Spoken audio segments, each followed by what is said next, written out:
Hello, traders. FX Pip Collector here. Today is Tuesday, September 23rd, and this is my PM recap for the Euro US dollar, and we are on the 1 hour time frame. So, anyways, definitely a very sideways day. We had Powell and Trump talking today. Didn't really do a whole lot to the markets. I still think this is potentially a wave two, and this whole move down right here, ending here, is a wave one. I think this is going to play out more of a three-way pattern, so this is probably an A. I bet we're still in a wave B, which may push down overnight.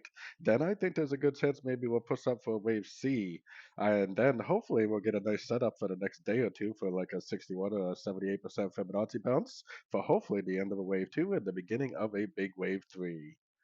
So anyways, don't forget to check out my website linked over here in the corner, and as always, thank you for watching and happy trading.